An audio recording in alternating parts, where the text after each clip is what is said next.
On the career goals list behind Wayne Gretzky, and he was held without a shot in Sunday's 4-1 loss. It was just the fourth time in 148 playoff games that's happened. First time since 2018, and no surprise, Washington 0-4 in those games. Even if he shot, unlikely it goes in. The way that Rangers goalie Igor Shesterkin's playing, his .941 save percentage in 15 home playoff starts is 1/1000th of a point behind Tim Thomas for the best all time. Arda Okal and our NHL crew have more on the matchup.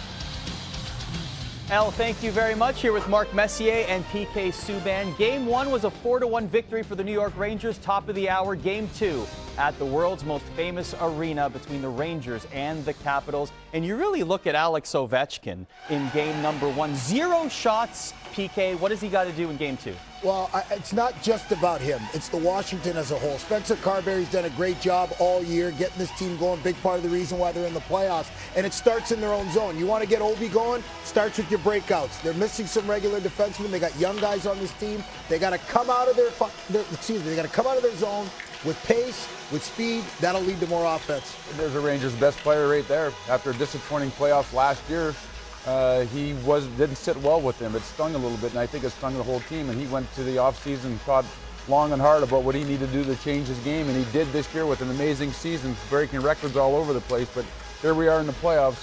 It's one thing to do it during the regular season. He's got to prove that he can do it during the playoffs when it matters most. And speaking of records, Chris Kreider, most playoff goals for a Ranger with 41. Yeah, we know he can score goals. We know what he can do on the power play. But I'm going to tell you something. If anything is indicative of playoff hockey, today's going to be the most physical game probably of the series. It needs to be from Washington's standpoint. And the Rangers are going to have to push back. He's going to have to use that big body of his. Oh, how Matt about Rempe, this? look at this. A little conversation. The Rempire Stateville. A lot of things are being discussed right now about how this game is going to go, and that's the old Border Patrol. I thought it was where to go for Italian. No, that's called the Border Patrol with PK. That's where things get discussed about how things are going to go once the game starts, and that's just a nice, friendly discussion. Okay. Yeah. You know that. You had Border Patrol in your day, didn't they? They Can't did. cross the red line. I thought it was about Italian. Matt Rempe, I just messaged I'm sure him. it was about more He said than he that. wanted to take Game his mom 2 for at the top Italian. of the hour on ESPN. If you guys want to go, ask me. You don't Send have it to back ask to him, you, ask Al. They're me. going to just keep talking forever.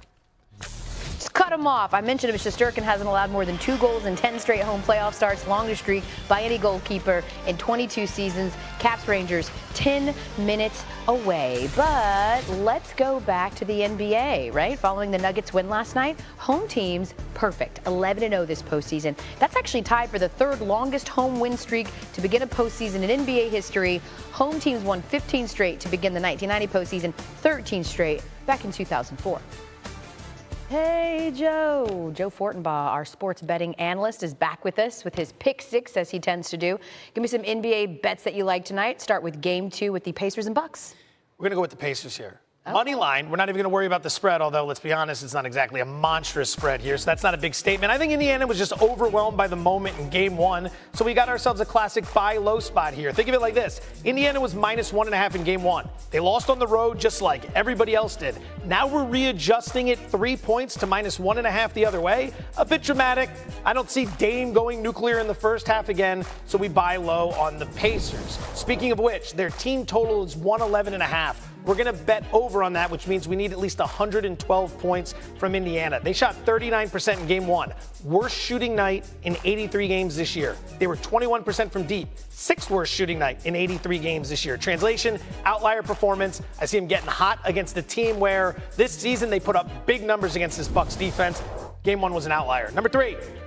Let's play the Suns on the money line against the Wolves. That's a price of +125. Similar situation to Indiana. The market, the public, loved Phoenix prior to game 1. They didn't play well enough for 48 minutes, and now everyone's looking in the other direction. Minnesota was terrific in game 1. They were too physical. They rebounded better. They were ultra efficient in the half court on offense. I don't see it happening again. Devin Booker gets going tonight. We'll play the Suns. And then finally, the Mavericks plus the 1.5 against the Clippers. This has been a dramatic adjustment from Dallas -3 in game 1 to +1.5. Could mean Kawhi's playing tonight. I wouldn't see him as 100%. Dallas had their 5th worst shooting performance in 83 games. They scored 8 points, in the second quarter. I don't see that happening again. They still found their way into the 90s. This is a good basketball team. bet him to bounce back here. Yeah, I feel like a lot of what we saw in those first games was anomalous. Something that's not Luka Doncic with 20-plus points. Yeah, you like the use of that? I can't call whether or not it's actually accurate. It is so a real word. You're just going to have to buy in all the way. Last I checked, because we're doing the math, you gave us 4 picks. This is a pick 6. Yeah. Give me a couple more. Start with Thursday's draft. Byron Murphy, the defensive tackle from Texas, to go 9th overall is 6-1. That's the Chicago Bears. Bears take Caleb Williams, number 1 overall, then address the defensive side. Why would we play this? He's 6-1 now. Originally, he was 16-1. He's catching a lot of steam. Could be the top defensive player in the draft as well. That's 3-1. It was 14-1 earlier in this week. Great player. No character concerns. Keep an eye on that. 6-1, still a good price, number 9 overall. To the ice we go. Let's play the Avalanche minus 125 over the Jets. Avs lost 7-6 in game 1 in that series. Putrid goaltending. Might not be much better tonight, but they were incredible outside of their goaltending in game 1.